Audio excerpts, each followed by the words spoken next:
Bon ben bonjour tout le monde, j'espère que ça va bien. Dans la vidéo d'aujourd'hui, je vais vous expliquer la première partie théorique de la section S02. Donc, allons-y. Voilà, donc c'est le chapitre 0 qui s'appelle l'astronomie à l'œil nu.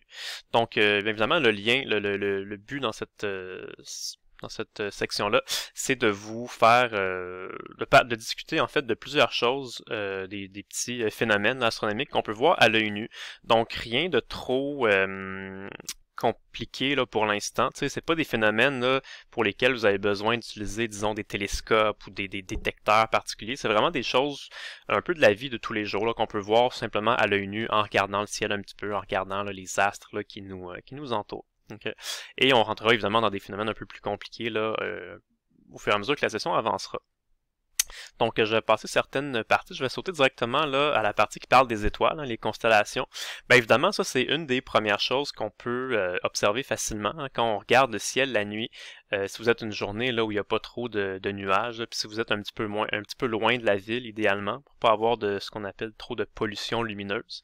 La pollution lumineuse, c'est vraiment causé là, si vous êtes par exemple dans une ville comme à Montréal. C'est sûr que si vous êtes proche du centre-ville, puis il y a plein de buildings avec des lumières, tout ça, ça va diminuer pas mal la qualité là, de ce que vous pouvez voir la nuit.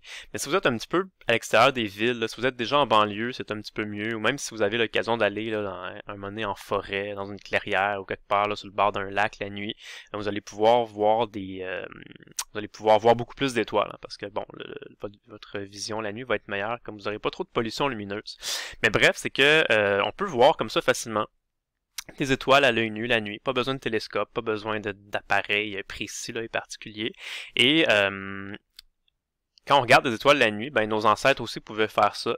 Puis une des choses que nos ancêtres ont faites, c'est qu'ils ont tenté de classifier ça un petit peu, hein, de regrouper un petit peu les étoiles là, en des groupes d'étoiles qui ont appelé des constellations.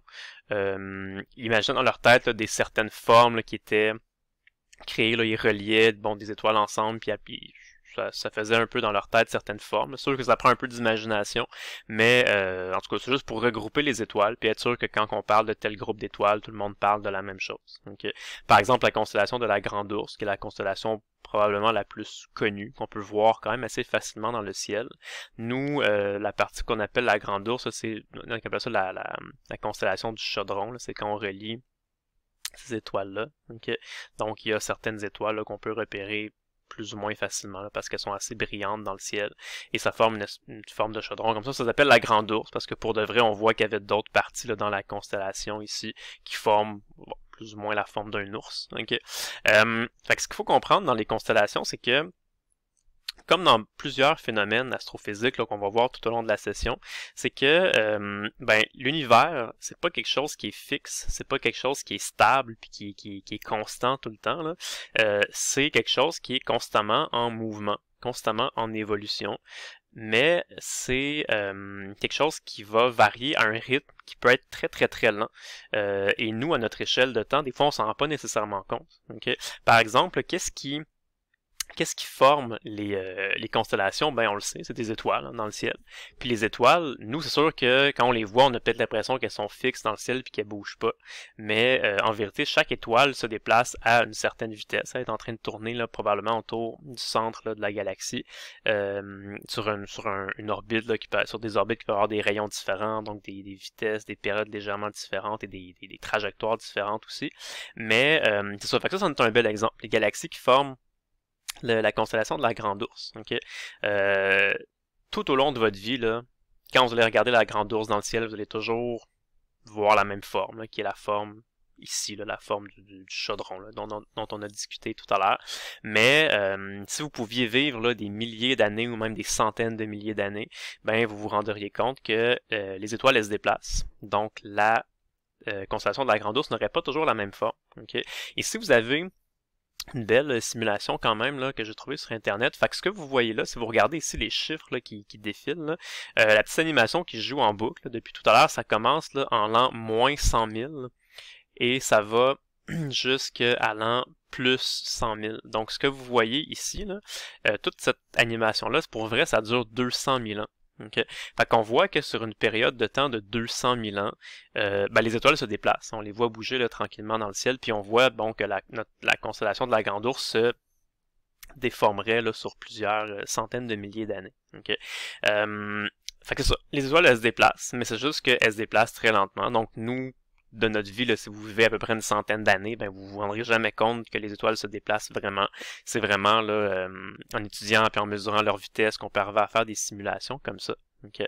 Mais c'est ça. Fait que ça, les étoiles qui se déplacent dans le ciel, c'en est un exemple. Mais vous allez voir, il y a plein de choses qu'on va voir dans le cours où on se dit, ah tu sais, nous, tu sais, avec des études, on sait que pour vrai, ça bouge, ça se déplace, ça se transforme, ça évolue. Mais si on regarde un phénomène qui est très très long comme ça, qui se produit sur des grandes périodes de temps, si nous on regarde ça dans un temps assez court, on n'aura pas vraiment l'impression que ça va se déplacer. Okay.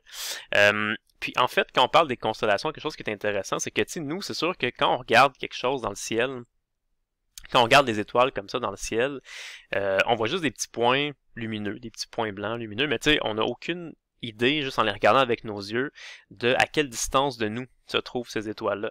Okay? Puis en fait, c'est pas parce que nous, on voit ça dans le ciel que ça signifie véritablement que les étoiles sont situées à ces positions-là les unes par rapport aux autres.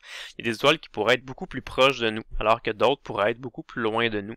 Ce qu'on voit, en fait, c'est une espèce de projection en 2 dimensions. C'est comme si on avait une espèce de fond noir, là, et projeté sur cette espèce d'écran noir-là, on voit des petits points blancs, sans avoir aucune idée là, de leur profondeur, si vous voulez.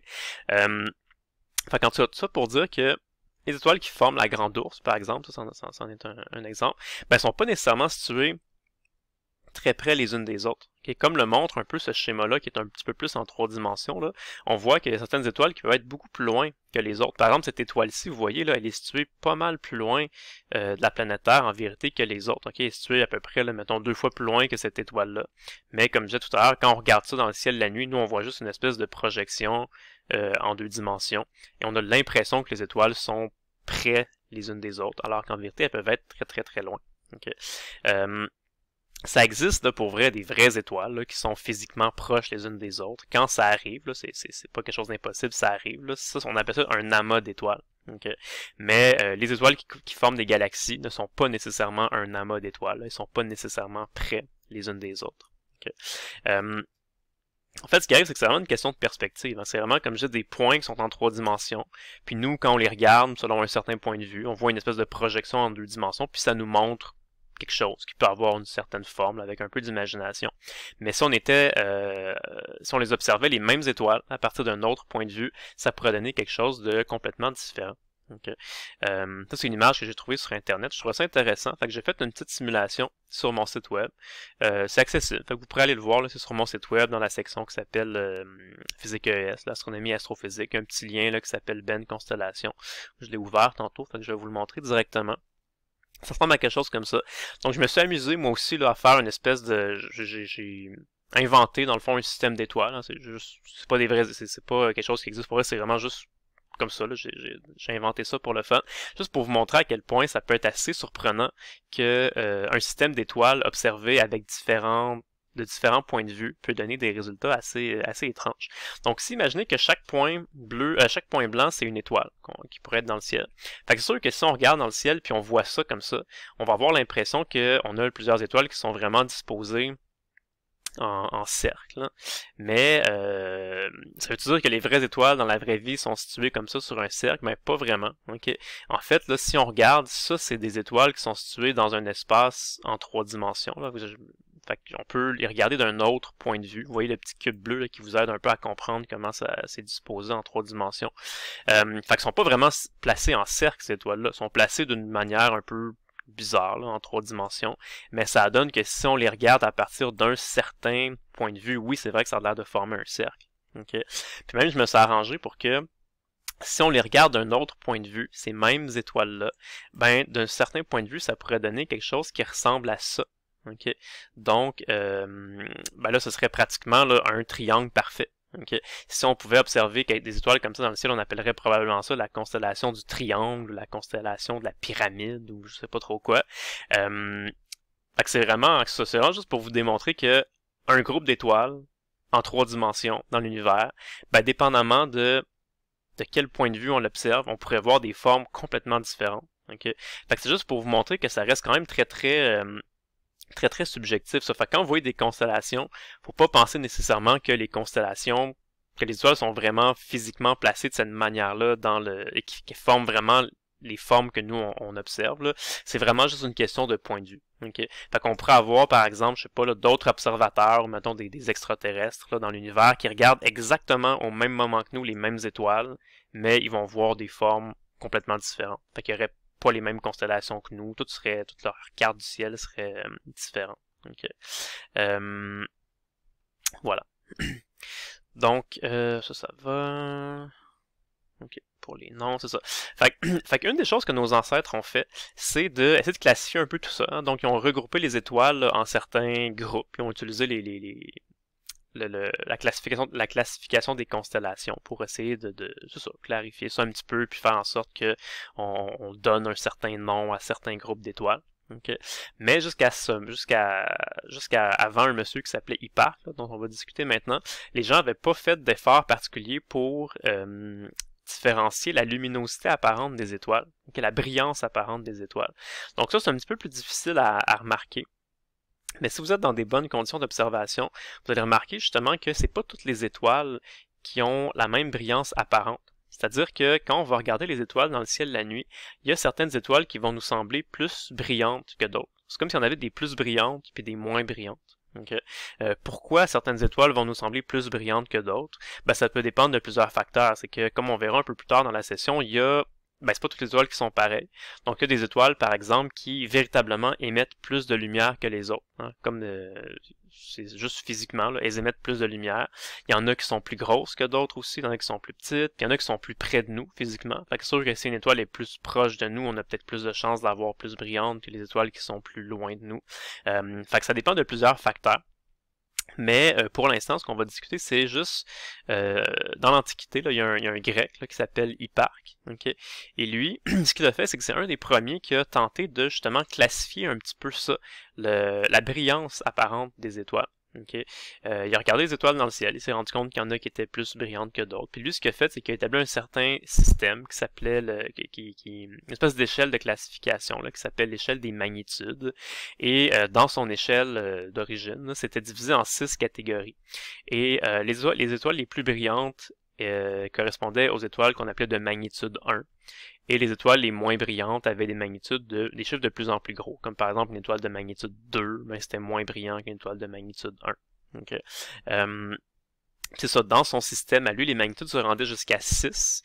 Et les étoiles qui avaient une magnitude 6, c'était les étoiles qui étaient à peine visibles à l'œil nu, okay, ou visibles de justesse. Okay. Donc imaginez qu'on est un peu... disons que nous sommes Hipparque, okay? Puis on regarde dans le ciel, juste pour être sûr qu'on comprend bien le concept. Là. On regarde dans le ciel, puis on voit différentes étoiles. Okay? Là, j'ai fait des ronds qui sont beaucoup plus gros, là, mais c'est sûr que quand on regarde dans le ciel, on voit des ronds qui sont très très très petits. Mais c'est juste pour vous faire comprendre le concept. Fait que vous voyez que les différents ronds qu'on voit ici, qui correspondent là, à différentes étoiles, ils n'ont pas toutes la même brillance apparente. Hein. Il y en a qui sont plus lumineuses, il y en a qui sont moins lumineuses. Okay? Donc ce que Hipparque a fait, c'est qu'il a regardé dans le ciel, puis l'étoile la plus brillante qu'il voyait, il a dit cette étoile-là, je vais l'appeler dans mon système, l'étoile qui a une magnitude 1. Donc dans cet exemple-ci, ce serait cette étoile-là, celle qui est la plus brillante, celle qu'on voit le plus blanc dans notre écran. Donc il dirait que cette étoile-là a une magnitude de 1.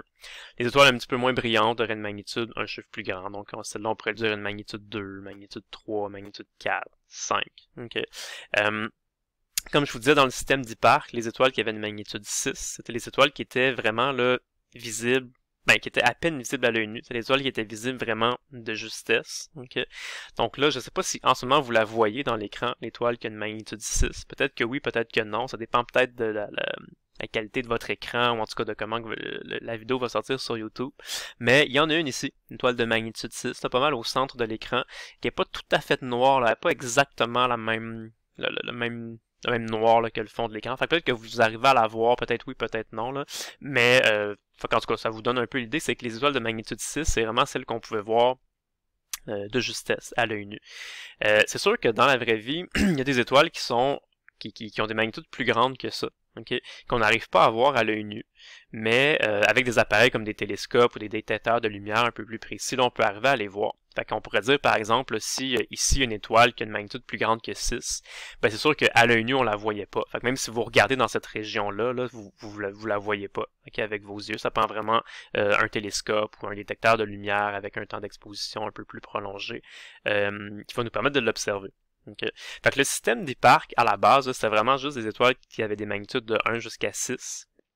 Mais c'est ça, aujourd'hui ce qu'on a fait c'est que son système a été un peu généralisé si vous voulez, on s'en est servi pour l'agrandir. Fait qu'on inclut maintenant toutes les étoiles, en fait tous les objets, pas nécessairement les étoiles, tous les objets, même ceux qui ont une magnitude plus grande que 6. Okay. Puis ce qui est arrivé c'est que une fois que ce système-là est mis en place, okay, avec les magnitudes là, qui vont de 1 jusqu'à 6, qu'est-ce qui arrive si on observe maintenant un objet qui est plus brillant que l'étoile à laquelle on avait attribué la magnitude 1. Donc, on voit une étoile là, dans le ciel qu'on ne voyait pas avant, puis qui est encore vraiment plus brillante que celle-ci. Qu'est-ce qu'on va faire? Ben, pour respecter le système de classification, il faudrait lui donner une magnitude plus petite que 1. Okay? Et ça existe, justement, dans le système un peu étendu, là, généralisé d'Hipparque, ben, il y a des objets qui ont des magnitudes plus petites que 1. Si l'étoile est juste un petit peu plus brillante que celle qui avait une magnitude 1, elle pourrait avoir une magnitude plus petite que 1, mais tout en étant positive. Donc, elle pourrait avoir une magnitude de, je sais pas moi, 0.8, 0.6, 0.4. Okay? Mais il y a même des objets qui sont vraiment beaucoup plus brillants.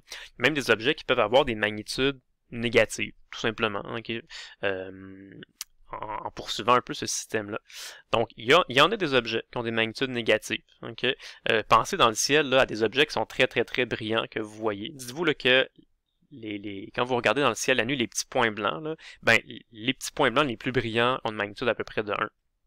Donc, y a-t-il quelque chose que vous pouvez observer dans le ciel qui est encore plus brillant que les petits points blancs que vous voyez? Ben, la réponse c'est oui. Hein. Pensez un petit peu, là. Puis qu'est-ce qui est très, très, très brillant dans le ciel? Ben, il y a bien sûr le soleil, hein, qui est plus brillant que les étoiles. Il y a la pleine lune, qui est pas mal plus intense là, que les petites étoiles. Et il y a les planètes du système solaire. Vénus, Jupiter, Mars, par exemple, okay, qui ont des magnitudes négatives. Okay. Évidemment, plus que le chiffre est négatif, plus que ça signifie que l'objet est brillant. Fait que bien sûr, le Soleil, c'est lui qui a la magnitude la plus négative, la plus petite. Okay. Ensuite de ça vient la pleine lune, Vénus, Jupiter, Mars, et ainsi de suite. Okay. En passant, là, juste vous mentionner quand même, là, juste pour être certain qu'il n'y a pas trop de confusion, là, évidemment, le Soleil, on va en parler plus tard dans la saison, mais le Soleil, on comprend que c'est une étoile. Okay. Donc le Soleil, c'est vraiment là un objet qui produit de la lumière, hein, qui émet de la lumière. Faites attention, là, les autres objets qui sont là, la pleine lune, ben, la Lune, Vénus, Jupiter, Mars, là, ça c'est des objets qui n'émettent pas de lumière. Okay. Pourquoi ils ont une magnitude? Ben, c'est parce que c'est ça, eux ce qu'ils font, c'est qu'ils n'émettent pas de lumière et réfléchissent la lumière. Okay. La Lune, c'est un peu ça, c'est que la Lune, c'est juste une sphère, une espèce de sphère rocheuse dans le ciel, fait que ça émet pas de lumière.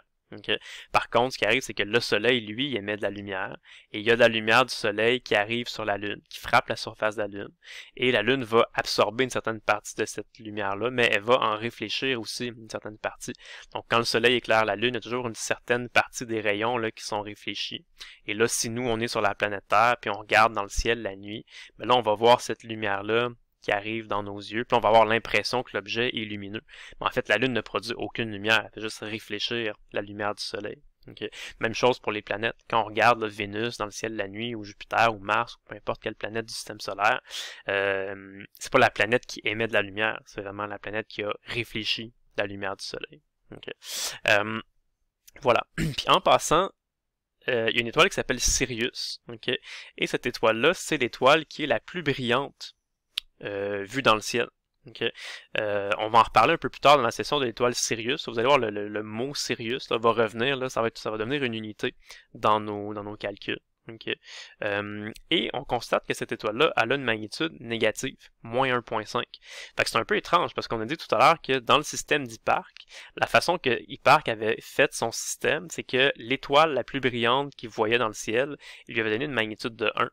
Fait que pourquoi que dans ce cas-là, c'est pas l'étoile Sirius qui a une magnitude de 1? Pourquoi c'est une autre étoile qui a une magnitude de 1 puis l'étoile Sirius a une magnitude de moins 1.5? C'est un peu bizarre. Okay. La réponse, pourquoi c'est comme ça? C'est pas si... peut-être que vous pouvez le trouver par vous-même si vous réfléchissez un petit peu. Des fois, les gens sont capables de le trouver. C'est tout simplement que l'étoile Sirius, ça donne que Hipparque ne la voyait pas dans le ciel. OK? Parce que bien sûr, la planète Terre, c'est une sphère. Fait que quand on regarde dans le ciel la nuit, là, c'est sûr qu'on peut pas voir toutes les étoiles en même temps. Okay? Par exemple, si vous voyagez sur la planète Terre, là, si vous allez ailleurs, par exemple, si vous allez, mettons, dans l'hémisphère sud, si vous allez en Australie, par exemple, ben c'est sûr que quand vous allez regarder dans le ciel, vous n'allez pas voir le même ciel que ce qu'on voit maintenant, nous, dans l'hémisphère nord. Okay, juste une question de point de vue, évidemment.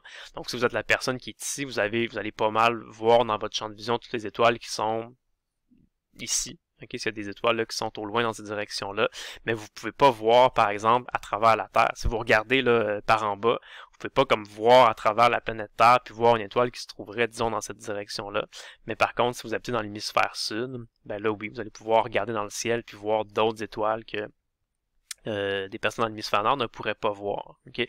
C'est tout simplement ça. Fait qu'il part en regardant le ciel, lui, l'étoile la plus brillante qu'il voyait, il l'a appelée l'étoile de magnitude 1. Mais une fois que son système a été généralisé là, à l'ensemble des étoiles qu'on peut observer dans le ciel, dans toutes les peu importe où sur la Terre, avec tous les hémisphères, tout ça, ben ça donnait qu'il y avait une étoile qui était plus brillante que la plus brillante étoile que Hipparque voyait, qui c'est l'étoile qu'on appelle Sirius. Sirius, c'est vraiment l'étoile la plus brillante qu'on peut voir là, quand on regarde dans le ciel nocturne la nuit. Okay. Okay. Puis juste pour clarifier une certaine chose, là, parce que je vous disais tout à l'heure que les étoiles ont pas toutes la même taille, okay? C'est sûr qu'à l'œil nu, quand on regarde les étoiles, on voit pas vraiment de différence. Nous, ça nous semble tout être des points assez petits qui ont tous à peu près la même taille. Là. Mais quand on regarde, mettons, avec des télescopes, des choses comme ça, des fois on peut voir que certaines étoiles, on peut voir des points un peu plus gros que d'autres. Hein. C'est soit une question que l'étoile est vraiment plus grosse ou qu'elle est plus proche. C'est une combinaison des deux. Mais ce que je voulais vous dire quand même, c'est que les magnitudes, ça n'a pas rapport avec la grosseur de l'étoile. C'est vraiment juste une question de luminosité. Okay. Par exemple, là, si je vous dis que cette étoile-là, admettons qu'elle a une magnitude de 3. Okay. Si on voit une étoile qui ressemble à ça dans le ciel, okay, ben là, cette espèce de blanc-là, c'est plus brillant que ça. Donc ça correspondrait à une étoile qui a une magnitude plus petite que 3. Okay. Si on voit une étoile comme ça, ben là, ça c'est moins brillant que ça. Donc on dirait que c'est une étoile de magnitude plus grande que 3. Ça va. Mais maintenant, si on voit ça comme ça, une étoile qui est plus grosse, là, qu'est-ce qu'on fait? Okay. Ben, faut pas regarder en termes de taille. Fait qu'il faut pas dire, ah ouais, ok, elle est plus grosse que elle, donc là, sa magnitude. Non, parce que comme je dis, la magnitude, là, ça n'a pas rapport avec la dimension de l'étoile, ça n'a pas rapport avec la taille de l'étoile, ça a vraiment juste rapport avec la luminosité, okay, l'intensité lumineuse. Fait on se fout de la grosseur. On regarde cette étoile-là, elle est moins intense, elle est moins brillante que celle-là, donc elle va avoir une magnitude qui est plus grande que 3. Okay.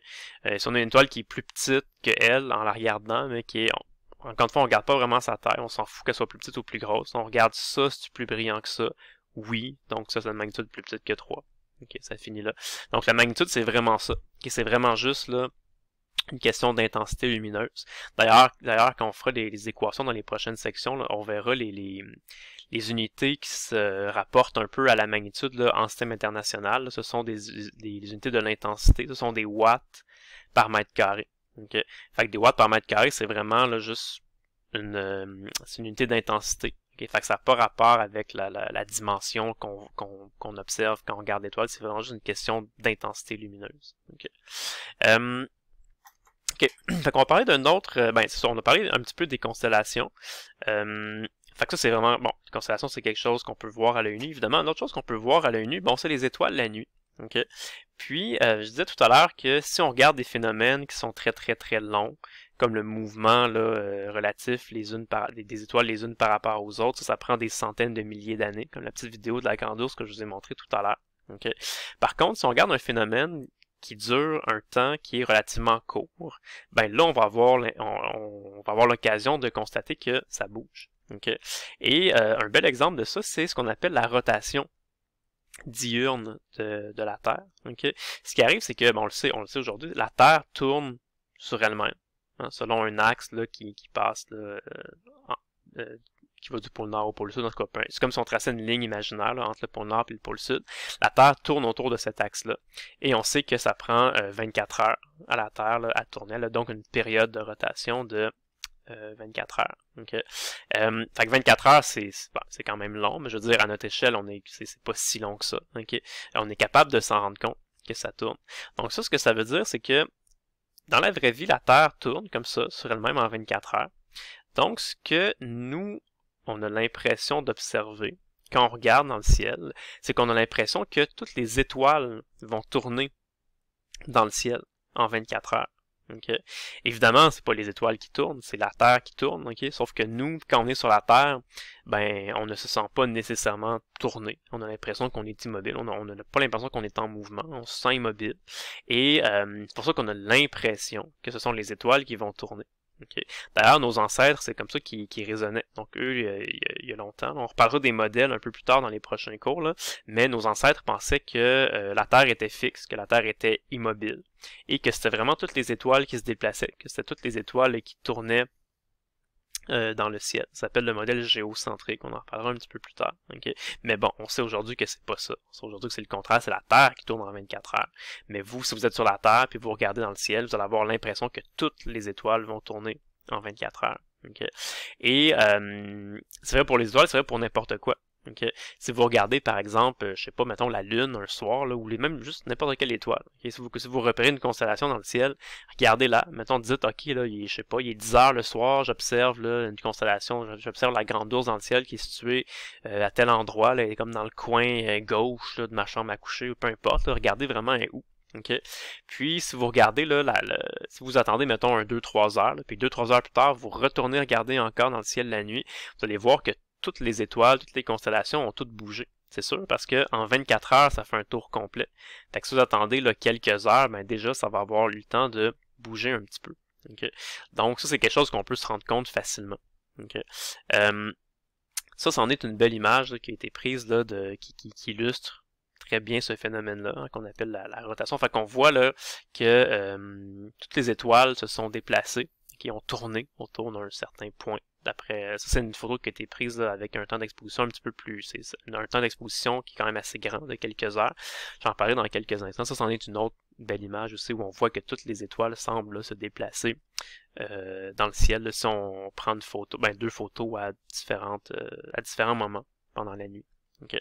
Puis justement, je voulais juste, ça c'est une très belle photo, je vais juste en parler un petit peu plus. Puis tenter d'expliquer des choses en même temps. Fait que c'est un petit défi que je vous lance. Okay? Donc, dans le fond, c'est d'essayer de comprendre comment cette photo-là a été prise et d'essayer d'estimer c'est quoi le temps d'exposition qui a été utilisé pour prendre cette photographie-là. Okay. En général, c'est sûr que quand on prend une photo, les photos qu'on prend en général avec nos cellulaires, par exemple, ben, c'est des photos qui se prennent presque instantanément. Okay? C'est-à-dire que votre appareil là, va juste capturer les photons qui vont entrer dans votre téléphone pendant un bref instant, une fraction de seconde. Okay. Mais c'est sûr que on n'est pas obligé de faire ça. On pourrait là, avoir des temps d'exposition plus longs. Okay. Ça prend des appareils photo un petit peu plus sophistiqués, mais on est capable de le faire. Okay. Et justement, c'est que si vous voulez prendre une genre de photographie comme ça, ben il faudrait prendre un cliché qui est pas seulement juste avec un temps d'exposition d'une fraction de seconde, c'est qu'il faudrait que vous ayez un appareil qui va avoir un temps d'exposition beaucoup plus long, qui va être capable de récolter la lumière, mais sur plusieurs secondes, plusieurs minutes ou même plusieurs heures. Okay? Et ainsi, ce qui va arriver, c'est que si les objets qui émettent la lumière, comme les étoiles, ben s'ils se déplacent, okay? Si vous avez récolté de la lumière pendant donc quelques heures, ben là, les étoiles vont s'être déplacées. Donc, vous allez voir ça sur votre plaque photographique, ou en tout cas sur votre appareil qui a récolté la lumière. Qu'est-ce que ça va faire? Des espèces de traînées lumineuses, une petite trajectoire lumineuse, comme vous le voyez ici. Okay. Et ma question, c'est ça, c'est comment on pourrait faire pour estimer le temps d'exposition qui a été nécessaire pour prendre cette photographie-là. Okay. Ben, une des choses qu'on peut voir, c'est que quand on voit la photo, on remarque que toutes les étoiles semblent tourner autour d'un point central qui est à peu près ce point-là ici. Okay. Qu'est-ce que de particulier ce point-là? Pourquoi toutes les étoiles semblent tourner autour de ce point-là? C'est-tu parce que ce point-là, c'est un point spécial? C'est-tu parce que c'est le centre de l'univers ou quelque chose comme ça? Ben, pas du tout. Okay. C'est vraiment juste une question de rotation. Si vous regardez là ce que je vous ai dit tout à l'heure, la Terre tourne sur elle-même autour d'un certain axe. Hein. Fait que si vous avez le pôle Nord et si vous avez le pôle Sud. Donc, ce qui arrive, c'est que dépendamment où les étoiles sont placées dans le ciel par rapport à cet axe-là, ben, on va avoir l'impression qu'elles vont se déplacer plus ou moins. Okay. En fait, là, une étoile qui serait située exactement pile là, sur cet axe-là, on aurait l'impression qu'elle ferait pas de cercle comme ça, elle ferait juste comme tourner là, sur elle-même, si vous voulez. Et alors que les étoiles qui sont situées plus loin,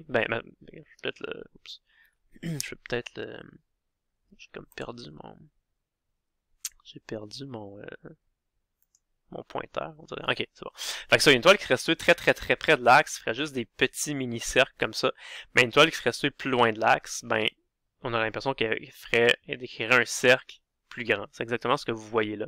Okay. Puis c'est ça, dans le fond, une étoile qui serait située exactement le long de cet axe-là, ben ce serait une étoile qui serait située exactement là au pôle nord.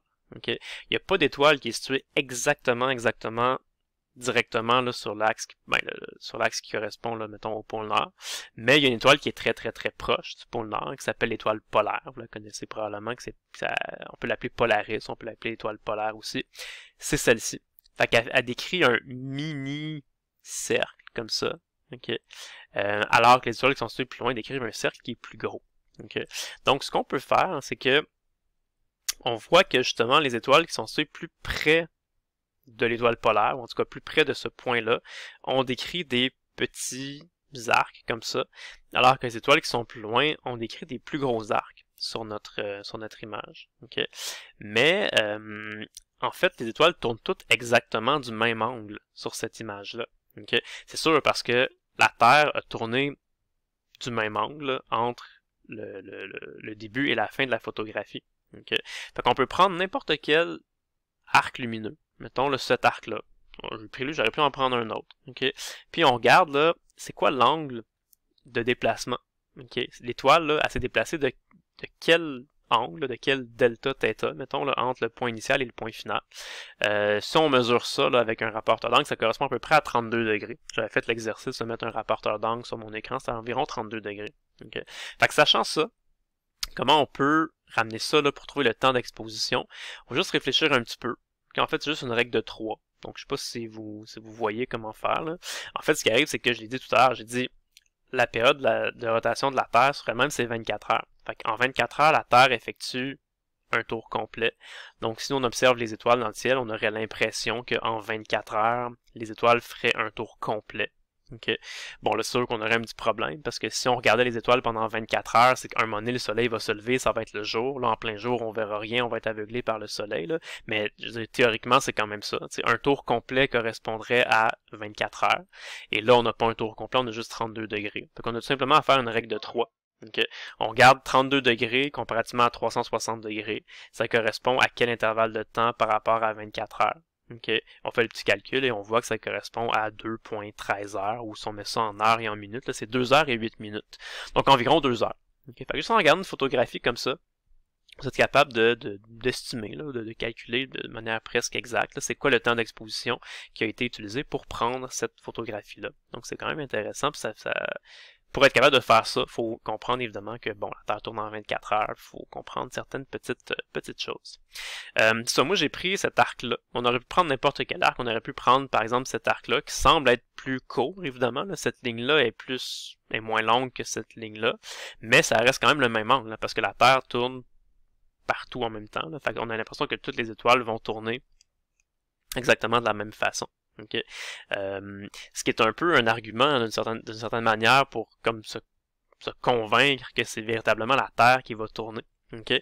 Parce que tu sais, peut-être des gens qui vont dire, je sais pas, des fois il y a des gens qui disent ouais, mais là, tu sais, est-ce qu'on est vraiment certain que c'est bien la Terre qui tourne? Peut-être que c'est vraiment les étoiles qui vont tourner. Ben imaginez à quel point ce serait surprenant. C'est comme si on disait ok, parfait, la Terre est immobile. Okay? Dans le ciel, il y a des millions, même des milliards d'étoiles.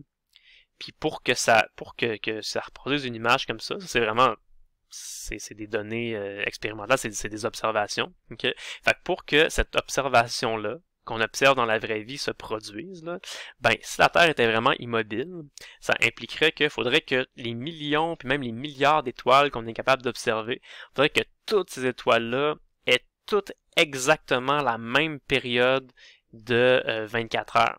Oups, j'ai comme plus de place sur mon PowerPoint. On dirait que toutes les étoiles en même temps aient exactement une période de rotation de 24 heures. Okay? Peu importe leur position. Fait que c'est vraiment bizarre parce qu'on sait que les étoiles sont pas situées au même endroit, ils vont pas dans, ils ont pas nécessairement les mêmes directions, puis tout ça, ça serait comme quasiment impossible, là. Fait qu'on peut, juste comme ça, on peut raisonner puis se dire, ouais, ok, fait que non, c'est probablement, ça vient quasiment prouver tout de suite que non, c'est la Terre qui tourne, la Terre a une période de 24 heures. C'est pour ça que quand on observe les étoiles dans le ciel, on a l'impression que toutes les étoiles en même temps, ils ont toutes une période de 24 heures, mais c'est juste une espèce d'illusion d'optique. C'est parce que nous, on est sur un objet qui tourne sur lui-même avec une période de 24 heures, tout simplement. C'est vraiment ça l'explication la plus logique. Ok. Ok, fait que c'est ça. Quand on parle des angles, j'ai parlé des angles ici juste de rotation, comme ça, un petit angle normal en degrés. Il y a des angles qui sont utilisés en astronomie, en astrophysique, là, pour repérer les étoiles dans le ciel, noter leur position, tout ça. Il y a 4 angles qu'on entend souvent quand on parle d'astronomie, la longitude, latitude, déclinaison, altitude. Souvent, ça pose un peu confusion. Les gens, des fois, les mélangent. Ok? Puis surtout il y en a 2 mots qui se ressemblent beaucoup, là. Par exemple, latitude et altitude. Okay. Des fois, les gens pensent que c'est la même chose, mais c'est pas la même chose. Okay? C'est pas égal. Là. Ça veut dire 2 choses différentes. Okay? Donc, on va essayer de faire un petit peu d'ordre là-dedans. Premièrement, longitude, latitude. Okay? Ça, c'est des angles qui sont utilisés pour identifier une position sur la planète Terre. Donc, sur la surface du globe terrestre. Okay? C'est comme un système de coordonnées, c'est un peu comme les coordonnées XY, sauf que c'est pas sur un plan cartésien qui est plat en 2 dimensions, c'est vraiment pour repérer là, un endroit qui est sur la planète Terre, là, avec ce qu'on appelle les méridiens, les parallèles, ça, longitude, latitude. Okay? D'ailleurs, c'est les coordonnées comme ça qui vont être évaluées là, quand vous avez par exemple un système de GPS. Hein. Un GPS, ce que ça vous donne, c'est que ça va vous donner vos coordonnées, là, ça va vous donner votre longitude et votre latitude sur la planète Terre. Okay. Donc, ça sert véritablement à identifier un point qui est sur la Terre, là, à la surface de la planète Terre. Okay. Il y a un système là, qui existe pour classifier ça, vous pourrez lire un petit peu dans le livre, là, mais par exemple, là, juste vous dire la ville de Montréal. Là, mon crayon il est blanc, là, en tout cas, ok, on le voit quand même, c'est quelque part dans ce coin-là. Là. Fait que ça, c'est 45 degrés nord, 73 degrés ouest. Okay. Fait que chaque endroit sur la planète Terre, on peut identifier avec sa longitude et sa latitude. Okay. Fait que longitude, latitude, c'est réglé. Et il reste déclinaison et altitude. C'est quoi ces 2 angles-là? Qu'est-ce que ça signifie? Ben, la déclinaison, ça veut dire pratiquement la même chose que la latitude. Okay? Dans le sens que c'est un angle qui est mesuré par rapport à l'équateur. Okay? C'est l'angle delta, en fait, que ici. Fait que vous voyez, c'est l'angle qui est mesuré par rapport à l'équateur et qui va jusqu'à une certaine étoile. Okay. Si vous êtes dans l'hémisphère nord, c'est une latitude qui est positive. Et si vous êtes dans l'hémisphère sud, c'est une déclinaison qui est négative. Okay. Les angles de déclinaison varient entre 0 et 90. Okay. Parce que c'est soit plus... Si vous êtes exactement au pôle nord, c'est plus 90 degrés. Si vous êtes exactement au pôle sud, c'est moins 90 degrés. Si vous êtes exactement à l'équateur, ce serait 0 degrés. Okay. Donc, une déclinaison, ce sera jamais plus grand que 90, ce sera jamais plus petit que moins 90. Ça va vraiment de moins 90 à plus 90. En passant l'étoile polaire, on a vu tout à l'heure dans les photos, elle n'est pas exactement vis-à-vis le pôle nord, mais presque. Là, elle a une déclinaison de plus 89 degrés. Okay. C'est ça. La seule différence, c'est que ce qu'on appelle l'équateur comme tel, c'est vraiment, tu sais, une espèce de ceinture là, qui pourrait encercler la Terre, ça coupe vraiment la Terre en 2, là, ça coupe l'hémisphère nord de l'hémisphère sud, mais la déclinaison c'est mesuré par rapport à un truc qui s'appelle l'équateur céleste. Okay. Mais l'équateur céleste, c'est ce que vous voyez ici sur l'image, c'est tout simplement une espèce de projection de l'équateur. Fait que regardez l'équateur de la planète Terre, ça forme un certain cercle. Imaginez que ce cercle-là, vous le grossissez là, pour qu'il devienne très très très très gros, mais il est quand même parfaitement aligné avec le cercle qui correspond à l'équateur de la Terre. C'est juste que c'est comme projection. Là, on prend ce cercle-là, on le grossit pour qu'il soit maintenant dans l'espace. On appelle ça l'équateur céleste. Okay. Donc, c'est ça. Puis l'autre angle, qui est un peu plus difficile à comprendre, c'est l'angle qui s'appelle altitude. Okay. Fait que faut pas le confondre avec latitude, c'est 2 choses différentes. C'est vraiment altitude. Okay. Et ça, c'est un peu difficile à comprendre parce que le mot altitude, malheureusement, là, il est parfois... il y a comme... le mot altitude est parfois utilisé dans d'autres contextes pour définir autre chose. Le mot altitude, ça veut souvent dire la hauteur de quelque chose. Par exemple, si vous dites, ah, tu sais, quand on va faire une randonnée en montagne, on s'élève en altitude, ou tu sais, comme c'est ça, genre, je suis en train de faire ma randonnée en montagne, je suis rendu à une certaine, je sais pas, là, 1 km d'altitude, donc ça peut vouloir dire la hauteur. Okay. Mais dans un contexte avec des angles là, en astronomie, en astrophysique, l'altitude, c'est vraiment un angle. Okay. Et c'est quoi cet angle-là? C'est l'angle avec lequel un observateur va observer une étoile dans le ciel, mais c'est un angle qui est mesuré par rapport à l'horizon de la personne. C'est-à-dire que quand vous êtes sur la planète Terre, peu importe où vous êtes, là, quand vous regardez loin devant vous, okay, quand vous regardez par exemple un lever de soleil ou un coucher de soleil, là, vous regardez vraiment très très loin à l'horizon, okay, donc vraiment très loin devant vous, qui est représenté par la petite ligne pointillée qu'il y a ici. Ici par exemple. Vous êtes debout à la surface de la Terre, si vous regardez vraiment devant vous, la ligne pointillée qu'il y a là, c'est l'horizon. Et si vous regardez une étoile dans le ciel, si vous mesurez l'angle qu'il y a entre votre horizon à vous, l'étoile que vous êtes en train de regarder, là, ça va correspondre à l'angle qu'on appelle alpha. Là, ça, c'est l'angle qui correspond à l'altitude de l'étoile que vous êtes en train d'observer. Okay. Fait qu'on comprend tout ça. C'est un angle qui va varier entre 0 degré. Je peux écrire ça comme ça. L'altitude, c'est toujours un angle qui va varier entre 0 degré et 90 degrés. Okay. L'angle ne pourra jamais être négatif, parce que si l'angle était négatif, c'est comme si la personne regardait plus vers le sol. Si vous regardez plus vers le sol, là, si vous baissez la tête, vous regardez en bas, ben, vous verrez jamais d'étoiles. Vous allez juste voir le sol directement. Fait que l'angle peut pas être plus petit que 0 degré.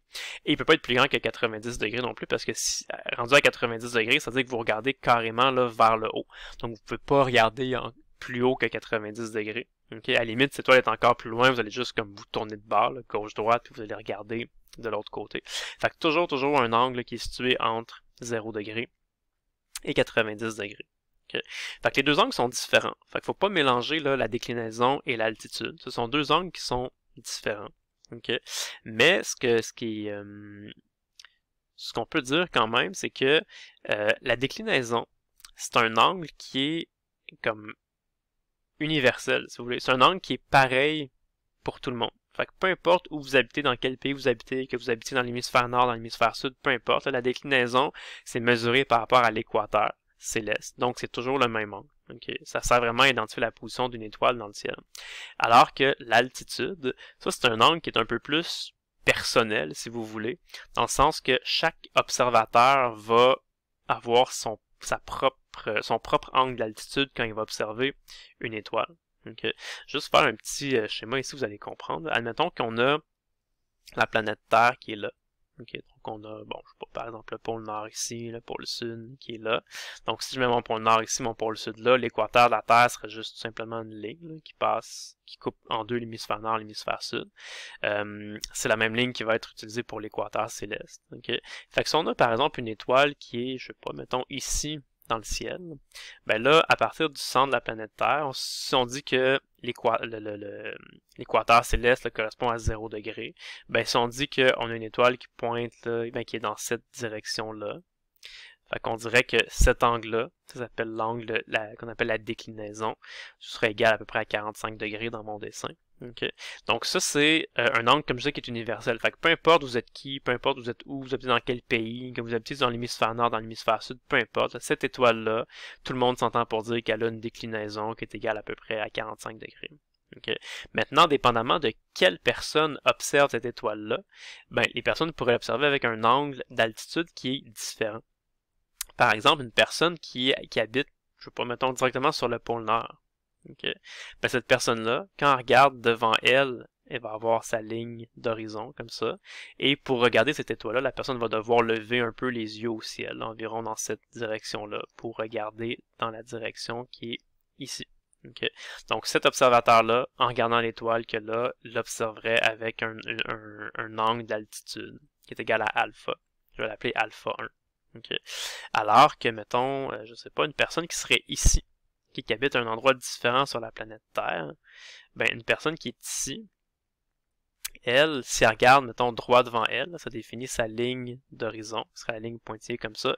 Si elle veut observer cette étoile-là, il va falloir qu'elle lève ses yeux pas mal haut dans le ciel, il va falloir qu'elle regarde dans cette direction-là.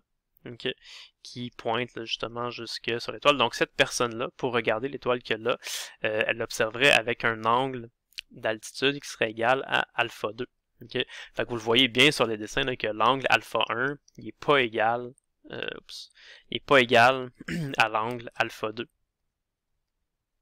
C'est vraiment deux angles différents. Okay? Fait que ça que je disais, l'altitude, c'est vraiment un angle qui est personnel, là, qui dépend vraiment de l'observateur, de la position de l'observateur sur le globe terrestre. Okay? Alors que la déclinaison, ça c'est quelque chose qui est vraiment pareil pour tout le monde. Okay. Donc, c'est ça, je trouve que ce schéma-là, ça aide à comprendre bien la différence qu'il y a entre les deux. Okay. Fait que c'est même beau ces angles-là, déclinaison, altitude, mais à quoi ça sert vraiment? Okay. Ben, ça a une utilité. Okay. Peut-être sûr que pour nous aujourd'hui, là, bon, rendu à notre époque actuelle, c'est pas, tu sais, on s'en sert plus vraiment de ça, ok, parce qu'on a d'autres technologies, on a des satellites, on a des GPS, tout ça, bon. Mais je veux dire, dans l'ancien temps, les gens s'orientaient beaucoup, entre autres les grands navigateurs, les gens qui partaient là, à l'aventure en bateau là, dans les océans, tout ça, ben ils pouvaient se repérer grâce aux étoiles. Okay? Puis un truc qui est quand même cool, qui est quand même le fun de mentionner aujourd'hui, même si bon, plus personne vraiment utilise ça aujourd'hui, c'est que on pouvait en regardant l'étoile polaire se repérer. Puis ce qui arrive, c'est que c'est vraiment cool, c'est que l'altitude de l'étoile polaire vous dit exactement à quelle latitude vous vous trouvez sur la planète Terre. Okay, pourquoi? Parce que comme l'étoile polaire est située vraiment là, presque exactement au pôle Nord, là, avec un angle de déclinaison de 89 degrés, ben sur un petit schéma comme qu'il y a dans le livre, comme ça, comme l'étoile polaire est située très loin là, en haut, on peut supposer qu'un observateur qui est quelque part sur la planète Terre, pour observer l'étoile polaire, doit regarder dans cette direction-là. Okay. Dans le sens que cette ligne-là et cette ligne-là, ce sont deux lignes qui sont parallèles. Et maintenant, si on prend une ligne qui part du centre de la Terre, puis qui va jusqu'à la surface là, de la planète Terre, on se retrouve à avoir deux lignes parallèles qui sont coupées par une séquente. Et quand on a deux lignes parallèles qui sont coupées par une séquente, on sait par exemple que cet angle-là et cet angle-là vont être égaux. Okay, c'est ce qui est représenté sur le schéma. On voit que l'angle θ ici est égal à cet angle θ-là. Okay. Et après ça, ce qu'on peut faire, c'est qu'on constate que l'angle ici de latitude, qui dit à quel endroit l'observateur se trouve sur la planète Terre par rapport à l'équateur, qui est 0 degré, ben on voit que la latitude serait égale à 90 degrés moins cet angle-là, puisque ça ici c'est 90 degrés. Et d'autre part, on voit que l'altitude avec laquelle la personne va observer l'étoile polaire et θ, il y a une relation entre les deux. L'angle d'altitude, ça va être encore une fois égal à 90 degrés moins θ. Okay, parce que la ligne d'horizon est tangente au cercle à ce point-là. Fait que si vous regardez ça, là, vous voyez que la latitude de l'endroit où la personne se trouve, c'est 90 moins θ. Et l'altitude avec laquelle la personne doit observer l'étoile polaire, c'est aussi égal à 90 moins θ. Donc, conclusion, l'altitude avec laquelle vous observez l'étoile polaire, c'est directement égal à la latitude de l'endroit où vous vous trouvez sur la planète Terre. Ça, c'est cool, c'est intéressant. Ça veut dire que, juste, mettons, vous promenez en mer, vous êtes en bateau, là vous avez été pogné dans une tempête, vous êtes perdu, vous savez plus vous êtes où, ben c'est pas grave, vous attendez la nuit, puis vous observez le ciel la nuit, vous repérez l'étoile polaire, donc ça présuppose que vous savez où est l'étoile polaire dans le ciel, là. Puis quand vous voyez l'étoile polaire, vous mesurez c'est quoi l'angle alpha, fait que c'est quoi l'angle à quelle altitude est-ce que vous observez l'étoile polaire, okay? Et cette altitude-là va vous dire exactement en même temps, là, à quelle latitude vous vous trouvez sur la planète Terre. Donc, par exemple, si vous êtes rendu là sur la planète Terre, vous avez navigué, vous êtes rendu proche du pôle Nord, mettons, ben, ça veut dire que vous allez devoir lever les yeux pas mal haut dans le ciel pour observer l'étoile polaire. Donc, vous allez avoir une altitude qui est, mettons, je sais pas, là, 80 degrés. Alors que si vous êtes plus proche de l'équateur, mettons quelque part dans les Caraïbes ou quelque chose comme ça, ben là, l'étoile polaire, vous allez la voir presque à l'horizon. Vous allez avoir une altitude relativement petite, peut-être, je sais pas, 5-10 degrés, quelque chose comme ça. Okay? Donc, ça permettait, c'est juste un truc là, pour vous montrer que les marins étaient capables comme ça de se repérer assez facilement. Okay? Ça, c'est un truc pour la latitude. On en parle ici parce que c'est quand même assez simple. Directement, là, l'altitude de l'étoile polaire égale à votre latitude. Il y avait d'autres trucs aussi qui existaient pour trouver là, à quel méridien vous vous trouvez. Donc, si vous êtes plus dans l'est ou dans l'ouest, ou en tout cas, où vous vous trouvez sur sur le globe. C'était toutes des façons de se repérer qui dépendaient des constellations. Fait que c'est sûr que pour faire ça, les gens devaient connaître leurs constellations, devaient être capables de repérer facilement les constellations dans le ciel. Aujourd'hui, c'est sûr que cette espèce de savoir-là, c'est un peu perdu, parce que, bon, aujourd'hui, il n'y a pas grand monde qui sont capables de reconnaître les constellations comme ça juste en les regardant dans le ciel. Okay? C'est plus vraiment un besoin, c'est comme pas trop important aujourd'hui de savoir ça. Okay? C'est sûr qu'à l'époque, c'était vraiment un besoin vital. Là. Si vous n'étiez pas capable de repérer vos constellations dans le ciel, ça veut dire que vous alliez juste être perdu, puis que vous alliez mourir de faim, ou peu importe, parce que vous ne seriez pas capable de retourner chez vous. Mais bon. Aujourd'hui, on a d'autres moyens, on a des satellites là, qui nous donnent notre position en temps réel avec les GPS et tout. Mais en tout cas, c'est juste le fun de constater que dans nos ancêtres, là, par exemple, étaient beaucoup plus à l'aise avec les constellations que nous le sommes actuellement. Okay. Fait que je suis pas mal sûr qu'à part la grande ours, il n'y a pas grand monde qui serait capable de reconnaître des constellations. Peut-être à part celle-ci. C'est une constellation qui est peut-être la constellation la plus populaire. Il y a certaines personnes qui la reconnaissent. Fait que je sais pas si vous, en la voyant, vous êtes capable de dire « Ah oui, je sais c'est quelle constellation. » C'est une constellation qui s'appelle Orion. Okay. Et d'ailleurs, ces 3 étoiles-là portent un nom un peu particulier. On les appelle la ceinture d'Orion parce que, bon, ça correspond, là, quand on imagine là, le personnage qui s'appelait Orion dans la mythologie, là, ben, ces 3 étoiles-là, ça correspond évidemment là, à sa ceinture. Donc, ça s'appelle la ceinture d'Orion. Okay. Cette constellation-là est quand même assez facile à repérer dans le ciel parce que bon les étoiles qui la composent sont assez brillantes puis bon les 3 étoiles très brillantes alignées là, les unes comme ça bon ça prend de la repérer facilement. Puis d'ailleurs la constellation d'Orion c'est comme je disais la constellation qui est à peu près la plus populaire. Okay? Ça arrive souvent là, que dans des scénarios de films de science-fiction souvent on parle de la constellation d'Orion, des fois il y a des vaisseaux spatiaux qui s'appellent Orion ou peu importe là. Moi dans une série de science-fiction que j'écoute là j'écoutais ça il y a plusieurs années, ça c'est la série Stargate. Hein. Il y a eu un film au début, puis ensuite de ça, ça a donné naissance à différentes séries. Puis c'était un peu ça, là, c'était en tout cas, en gros, on les trouvait comme des espèces des symboles là, étranges là, qui avaient déterrés quelque part en Égypte. Tu te demandais c'était quoi ces symboles-là. Ils pensaient que c'était des symboles égyptiens, mais ils trouvaient pas, ils comprenaient pas. Puis à un moment donné, il y a un gars qui a compris que les signes, c'était dans le fond, c'était comme les signes de la constellation. Puis justement, il y en avait une que c'est la constellation d'Orion. C'est un peu comme ça qu'il a réussi à percer le mystère de tout ça. Fait en tout cas, juste pour dire que la constellation d'Orion, c'est une constellation qui est quand même qui est quand même assez populaire. Okay. Mais à part la constellation de la Grande Ourse puis la constellation d'Orion, il y a d'autres constellations que les gens connaissent assez bien. Je pense pas qu'ils seraient peut-être pas capables de les identifier dans le ciel nécessairement, mais les noms, on les reconnaît. Okay. C'est une douzaine de constellations qui s'appellent les constellations du zodiaque, okay, qui correspondent en fait aux 12 signes astrologiques. Donc, Cancer, Gémeaux, Taureau, Bélier, là, c'est tout ça. C'est les constellations qu'on appelle les constellations du zodiaque. Okay.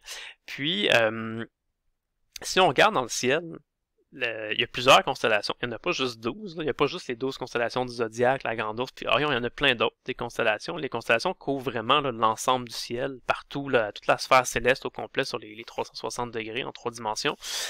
Mais, si on regarde, par exemple, les 12 constellations du zodiaque, okay, vous allez voir que, mettons, ben c'est ça, ici vous avez des images différentes. Ça, c'est les étoiles qu'on est capable d'observer aux différentes saisons. Donc, sûr que si on regarde les étoiles au printemps puis en été, on verra pas les mêmes constellations. On va comprendre pourquoi bientôt, là, parce que ben, la Terre a tourné, hein, ça s'est déplacé dans le ciel.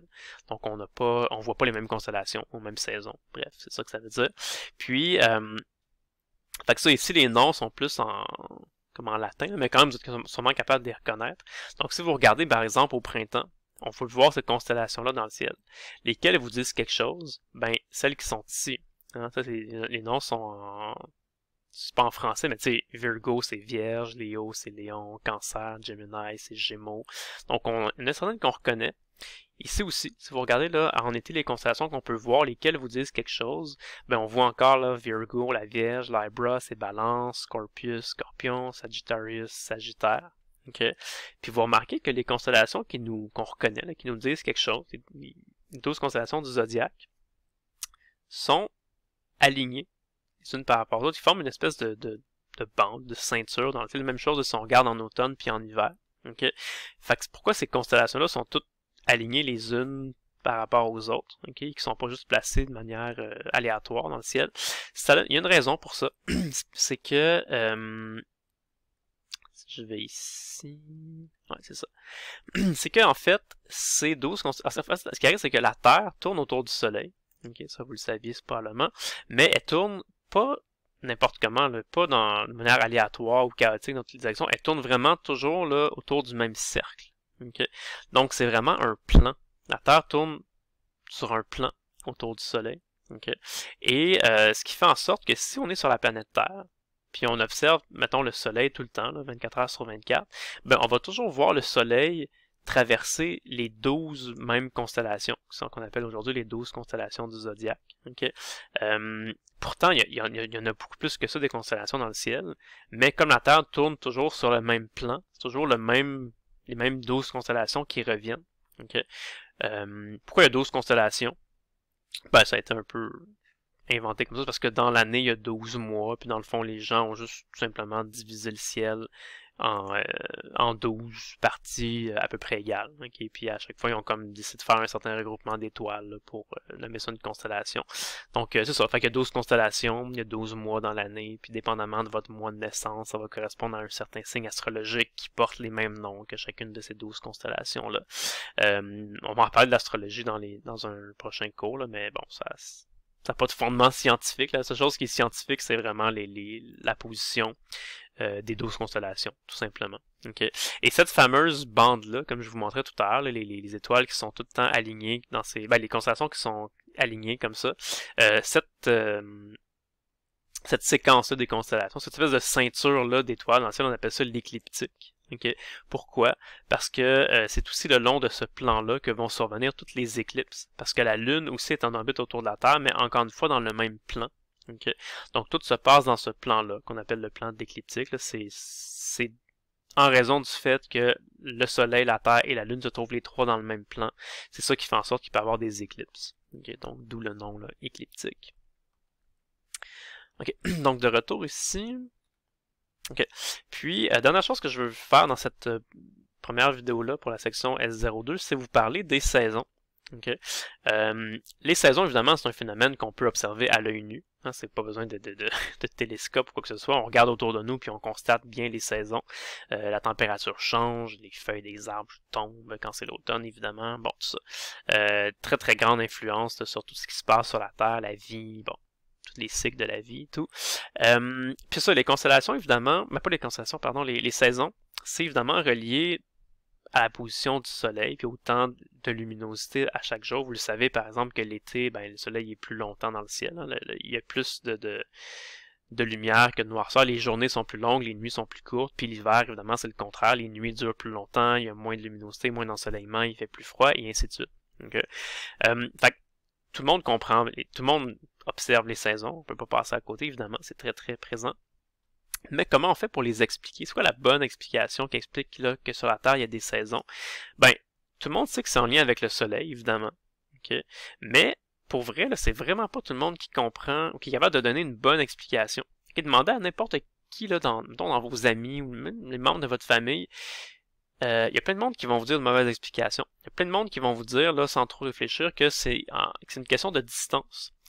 Entre la Terre et le Soleil. Il y a plein de gens qui vont dire là, ah oui, c'est parce que la distance entre la Terre et le Soleil varie un peu au cours de l'année. Fait que sûrement que quand la Terre est plus proche du Soleil, il fait plus chaud, c'est l'été. Puis quand la Terre est plus loin, c'est l'hiver, il fait plus froid. Okay. Ben c'est pas ça la bonne explication. C'est vrai que la Terre, ben la distance Terre-Soleil varie légèrement au cours de l'année. En fait, ça varie d'environ 1,7%. Okay. Mais cette mini variation-là de distance n'est pas suffisante pour expliquer là, les saisons. Okay, juste, c'est pas vrai. Ça pourrait pas expliquer okay, à elle seule. Puis aussi, ça fonctionne pas du tout cette explication-là, parce que je sais pas si vous le saviez, mais les saisons sont toujours inversées d'un hémisphère à l'autre. Okay. Par exemple, là, en ce moment, là, on est l'hiver dans l'hémisphère nord, mais en ce moment, dans l'hémisphère sud, c'est l'été. Okay. Et vice-versa. Les saisons sont tout le temps inversées d'un hémisphère à l'autre. Fait que cette explication-là, ça fonctionne pas. Parce que si c'était vraiment relié à une question de distance comme ça, ben là, ce serait, par exemple, la même saison partout. sur la Terre en même temps. On pourrait dire, par exemple, quand la planète Terre est plus proche du Soleil, il fait plus chaud, donc c'est l'été partout sur la Terre en même temps. Et quand la planète Terre est plus loin du Soleil, il fait plus froid, c'est l'hiver partout en même temps sur la planète. Mais c'est pas ça qui se produit. Okay? Les saisons sont tout le temps inversées d'un hémisphère à l'autre. Fait que c'est vraiment pas une question de distance. Okay? En fait, c'est plus relié à l'inclinaison de la planète Terre sur son orbite autour du Soleil. Okay? Puis même encore là, quand on dit ça, là, des fois les gens le savent, peut-être des fois vous l'avez appris par cœur ou secondaire, ah oui, là, c'est à cause qu'il y a une inclinaison de 23 degrés, là, que c'est pour ça qu'il y a des saisons. Mais même à ça, les gens, des fois, ils disent la mauvaise explication. Okay? Il y a des gens, même des fois, qui disent là, que c'est parce que, bon, il y a le Soleil qui est comme ça, puis il y a la planète Terre qui est là. Okay? Puis, le pôle Nord, tu sais, on n'a pas comme le pôle Nord ici puis le pôle Sud là. Okay? On sait que pour vrai, la Terre est inclinée. Son axe est incliné. Fait que son axe est plus incliné, disons, comme ça. Okay? D'un angle là, de 23 degrés. Plus exactement. 23 degrés. Puis là, il y a des gens qui comprennent ça, ça va, ok? Puis là, ils disent, à cause que la Terre est inclinée comme ça, ben, à cause de l'inclinaison, ça fait en sorte qu'il y a certaines régions qui sont plus proches du Soleil, puis certaines régions qui sont plus loin du Soleil, donc c'est ça qui cause les saisons. Mais c'est pas ça, ok? C'est vraiment juste une question d'illumination. Okay? Une question avec quel angle est-ce que les rayons du soleil vont arriver jusqu'à nous. Par exemple, si la Terre est inclinée comme ça, donc ça veut dire qu'ici on a le pôle nord, ici on a le pôle sud, et là, rappelez-vous qu'il y a l'équateur qui coupe la Terre en deux, là, qui sépare le pôle nord du pôle sud. Okay? Fait qu'en ce moment, là, vous voyez que quand les rayons du soleil vont arriver sur la planète Terre, ils vont beaucoup plus frapper, ils vont beaucoup mieux éclairer l'hémisphère nord que l'hémisphère sud. L'hémisphère nord va être beaucoup plus éclairé que l'hémisphère sud. Et ce qui arrive, c'est que la planète Terre, elle reste pas la planète Terre, elle tourne autour du Soleil.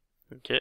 Mais elle conserve tout le temps son inclinaison comme ça, de 23 degrés. Fait que la Terre, elle tourne comme ça, puis je vais vous montrer une animation tantôt, vous allez mieux le voir. Mais quand elle va arriver ici, ben là, sa même affaire, elle va encore être inclinée là, de 23 degrés. Là. Je peux redessiner ma petite ligne pointillée. On va être encore incliné de 23 degrés, comme ça. Mais cette fois-ci, quand la lumière du soleil va aller frapper la planète Terre, comme ça, ben là, vous voyez, c'est le contraire. On a encore le pôle nord qui est ici, le pôle sud qui est là. On peut encore tracer notre équateur là, qui coupe la Terre en deux. Et là, vous voyez que c'est exactement le contraire. Là, c'est vraiment l'hémisphère sud qui est le mieux éclairé par les rayons du soleil. Okay? Fait qu'on comprend qu'est-ce qui se passe. Donc ici, dans l'hémisphère nord, ça va être l'été. Puis au même moment, ça va être l'hiver dans l'hémisphère sud. Et quand la Terre est rendue là, donc 6 mois plus tard, là, elle a fait un demi-tour autour du Soleil, là c'est exactement le contraire. C'est l'été dans l'hémisphère sud et c'est l'hiver dans l'hémisphère nord. Donc oui, c'est vraiment l'inclinaison de la Terre qui est responsable du fait qu'il y a des saisons. S'il n'y avait pas d'inclinaison, si mettons là le Soleil était comme ça, que la Terre tournait là, sur un cercle autour du Soleil, puis que la Terre était pas inclinée. Si c'était vraiment juste inclinaison comme ça, avec pôle nord en haut, pôle sud en bas tout le temps, ben là, même 6 mois plus tard, la Terre serait encore placée comme ça, pôle nord, pôle sud. Donc là, il n'y aurait pas de saison. Okay.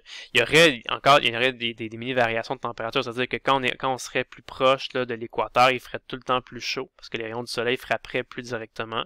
Quand on serait plus près des pôles, les rayons frapperaient avec un angle un peu plus prononcé. Donc il ferait plus chaud à l'équateur et de plus en plus froid plus qu'on se dirige vers les pôles. Mais il n'y aurait pas de variation de saison. Ce serait comme tout le temps la même chose partout. Okay. Ce serait comme tout le temps chaud à l'équateur, tout le temps froid au pôle, ça changerait jamais. Okay? Alors que là, à cause de l'inclinaison, il y a des saisons en plus qui s'ajoutent à ça. Puis, je vais juste vous montrer l'animation que j'ai trouvée sur Internet. Là. Fait qu'ici, on le voit, la Terre. C'est exactement ce que je vous expliquais. Fait que la Terre qui est inclinée comme ça, la petite ligne rouge, c'est l'axe d'inclinaison. La Terre tourne autour du Soleil. Puis ici, ce qu'on voit, c'est, on a fait comme une espèce de transformation d'unité, c'est qu'on redessine la Terre tout le temps avec là, l'axe qui est vertical. Et ce qui arrive, c'est que si on dessine la Terre comme ça avec l'axe tout le temps vertical, c'est vraiment la provenance des rayons du soleil qui va changer. Fait qu'ici, là, quand on est là, c'est l'hémisphère nord qui est davantage éclairé. On le voit ici. Okay? Et quand la Terre va arriver complètement ici à gauche du schéma, c'est exactement le contraire. Vous voyez la provenance des rayons qui change un petit peu. Quand la Terre va arriver là, c'est à ce moment-là que l'hémisphère sud va être le mieux éclairé. Donc là, c'est l'été dans l'hémisphère sud, l'hiver dans l'hémisphère nord, et ça change comme ça. Okay. Et il arrive un moment, environ maintenant, là, où l'hémisphère nord et l'hémisphère sud sont également éclairés. Et là, ben, c'est soit l'automne, soit le printemps. Okay, c'est comme les les saisons intermédiaires. Okay. Fait que ça, c'est juste, il y a plusieurs façons là, de se représenter ça. Fait que ça, je vais vous laisser lire. Dans le livre, on parle des solstices, équinoxes, qu'est-ce que ça signifie, tout ça. Donc ça, en lisant, vous allez le comprendre par vous-même. Donc, voilà. Fait que ça termine la première partie de la section S02. Dans la deuxième partie, il va être question, entre autres, là, des éclipses. Donc, j'ai discuté un petit peu tout à l'heure, le fait que le Soleil, la Terre et la Lune soient toutes dans le même plan, ça peut donner lieu là, à des éclipses solaires ou des éclipses lunaires aussi. Donc, des phénomènes qui sont quand même plus rares, mais qui sont assez spectaculaires quand on les observe, surtout les éclipses solaires. Donc, on verra ça dans la deuxième partie, là, dans la vidéo S02B. Donc, voilà. Donc, bonne journée et à la prochaine.